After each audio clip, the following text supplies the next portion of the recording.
I'm not gonna lie, I never thought I'd be making this video ever. Captain Jacob Keyes. Present in Halo Combat Evolved, he was an instant fan favourite, and since his death within the first game to the hands of the Flood, we haven't seen him return to Halo since, as a memory or even a flashback really. He's been mentioned in Halo 2 with a couple of references here and there, and of course his daughter, Miranda Keyes, being present in Halo 2 and Halo 3 as a key character. However, through Halo Infinite's campaign, we hear voice notes from Captain Keyes, voiced by the man himself, Pete Stacker, which was so cool. Get Cortana off this ship. Keep her safe. If they capture her, they will learn everything. Force deployment, weapons research, Earth. Good luck, Master Chief.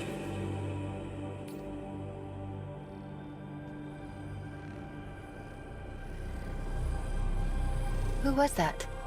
Captain Jacob Keyes. The Pillar of Autumn was his ship. What happened to him? He's gone. Lost on the first ring we found. But you must be thinking, where the hell are you going with this video? How can Captain Keyes come back if he's dead?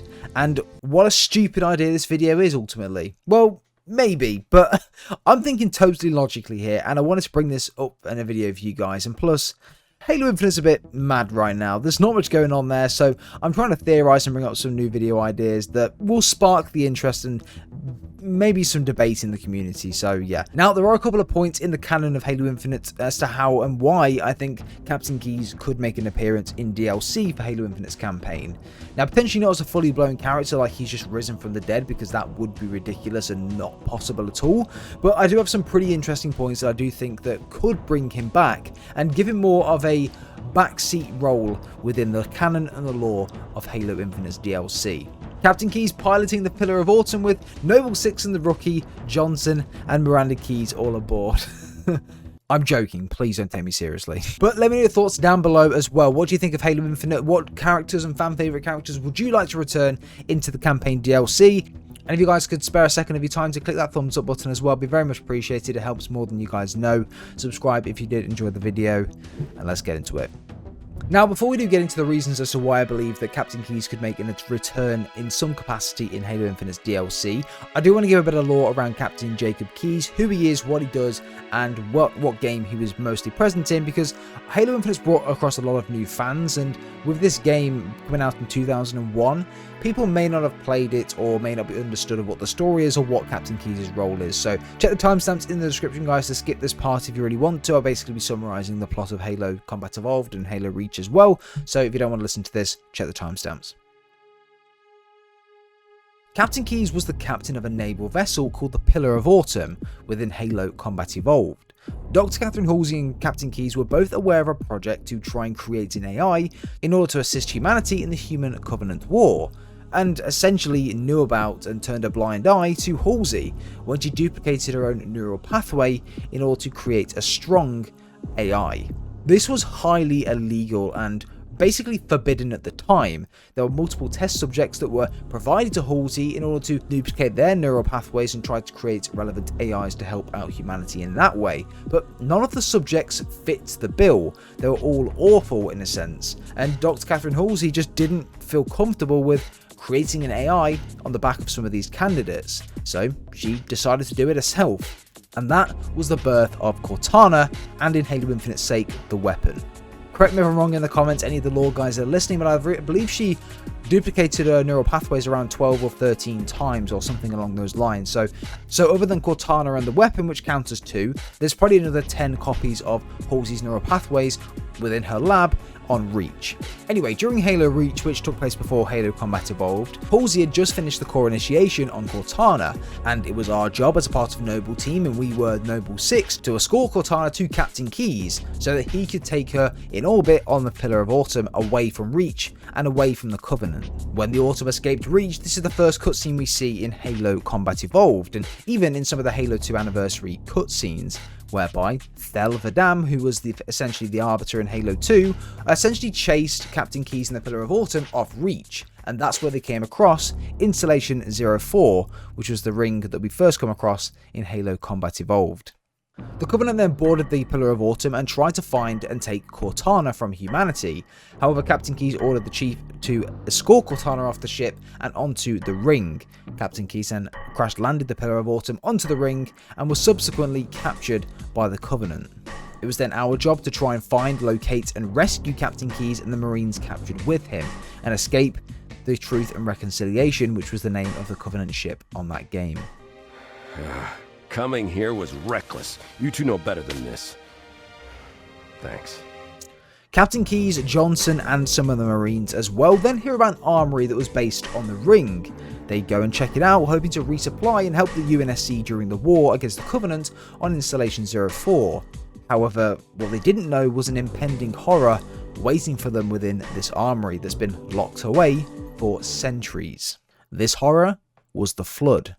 This was our first ever meeting with the Flood, and back in the day this sends chills down my spine thinking about me and my first interaction with the Flood and how scary this mission was at the start. Just the cutscene of introducing us, looking at the helmet cam of Jenkins as well within there as well. It's just, thinking back, it was so cool. But anyway, the Flood essentially captured Captain Keyes and took him back to the Truth and Reconciliation, which is the ship that we saved him from within around the second or third mission of that game.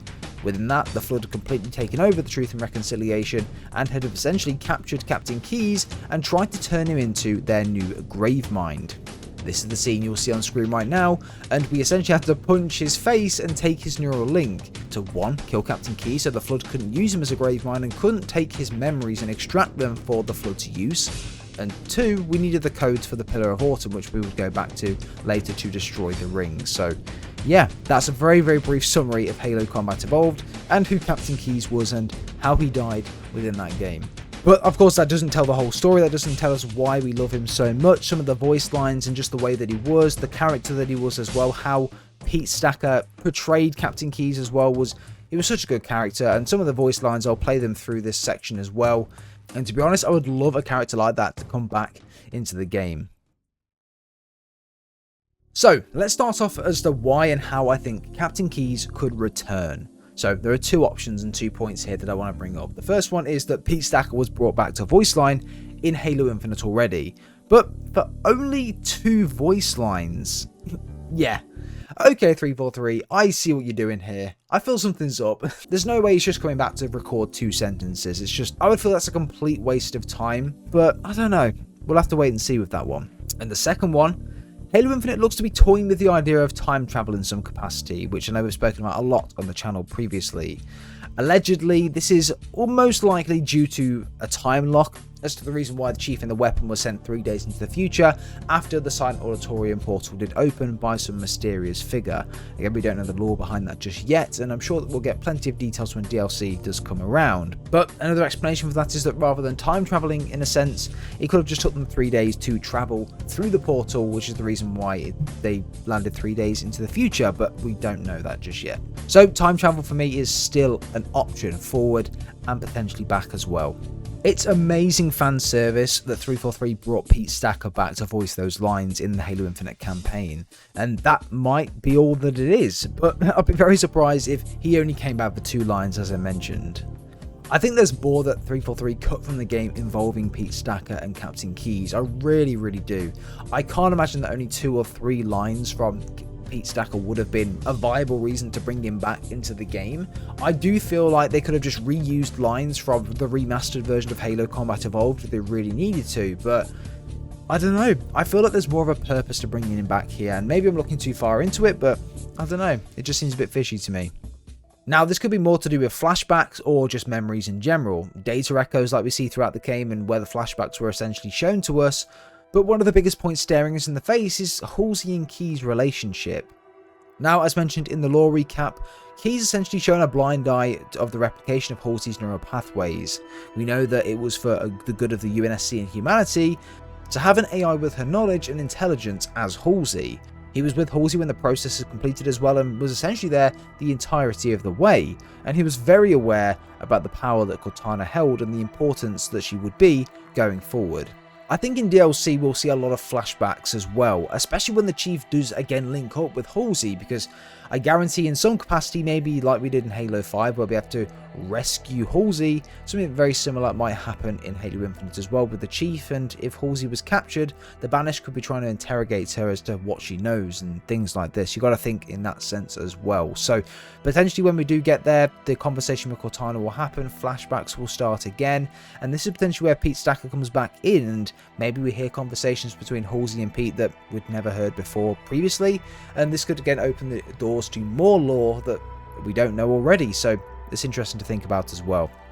Also, another thing that you've got to take into account is that Cortana is never officially going to die or be removed from the lore of Halo. So why not be more DLC with flashbacks to the moment of her creation, or even a remaster flashback of some of the scenes from Combat Evolved? Yes please, I would love that.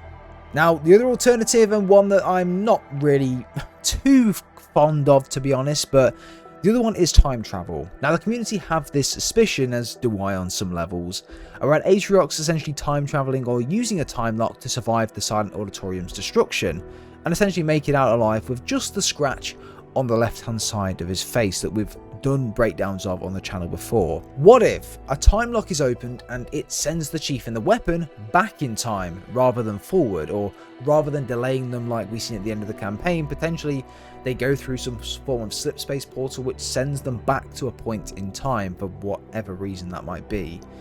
Again, highly unlikely, but we never really know with 343, do we? So I'm just giving you guys the options here.